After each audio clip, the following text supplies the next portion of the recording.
નમસ્કાર મિત્રો, આજે આપણે એક નવી જ યોજના લઈને આવ્યા છીએ આપણી ચેનલ ખેડૂત સહાયક પર, જેનું નામ છે સ્માર્ટફોન ખરીદવામાં સહાય.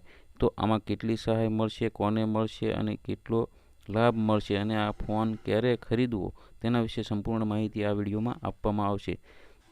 તો જોઈએ, આ સરકારનો પરિપત્ર છે જે તારીખ 8/1/2024ના રોજ બહાર પાડવામાં આવ્યો હતો, જે સ્માર્ટફોનની ખરીદી પર સહાય યોજનાઓ માટે ઓનલાઈન અરજીઓ માટે આઈ ખેડૂત પોર્ટલ ખુલ્લું મૂકવા બાબતનું આ પરિપત્ર છે.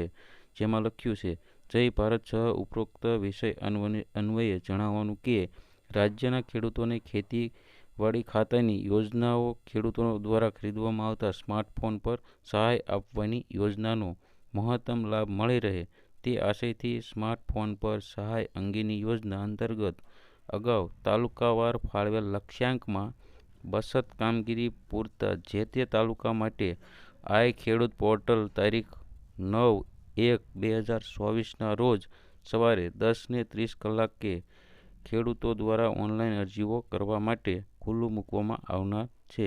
તો મિત્રો, તારીખ 9ના રોજ 10:30 વાગ્યે આ આઈ ખેડૂત પોર્ટલ ઉપર આ યોજનાના ફોર્મ ભરાવાના ચાલુ થશે. તો આમાં વહેલામાં વહેલી તકે ફોર્મ ભરી દેવા. વધુમાં આપના જિલ્લાઓમાં ફાળવેલ નાણાકીય લક્ષ્યાંકની મર્યાદામાં નિયમો અનુસાર કાર્યવાહી કરવા વિનંતી છે. તો મિત્રો, વાત કરીએ આપણે સ્માર્ટફોનની, તો એમાં કેટલી સબસિડી મળવાપાત્ર છે. તો એમાં સૌથી વધારેમાં વધારે 6,000 રૂપિયા સુધીની સબસિડી તેમાં તમને મળે છે. આના ફોર્મ ક્યાં ભરાશે? તો આના ફોર્મ છે એ આઈ ખેડૂત પોર્ટલ ઉપર ભરાશે.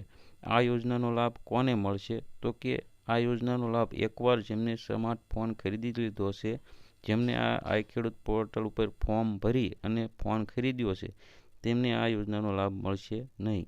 અને જેમને નથી ખરીદ્યો આ યોજનામાં ફોર્મ ભરીને, તો એ લોકો ફોર્મ ભરી અને આ યોજનાનો લાભ મેળવી શકશે. તો આ સ્માર્ટફોન ક્યારે ખરીદવો? જ્યારે સરકાર દ્વારા છે મંજૂરી આપવામાં આવે અથવા ગ્રામસેવક દ્વારા તમને મંજૂરી આપવામાં આવે ત્યારે આ સ્માર્ટફોન ખરીદવો. અને જે નીતિ નિયમો છે એમાં એનું જે સ્માર્ટફોનનું બિલ છે, આધાર કાર્ડ છે, તો 8 છે, તો આવા ડોક્યુમેન્ટ છે એ તમારે એ વખતે રજૂ કરવાના રહેશે.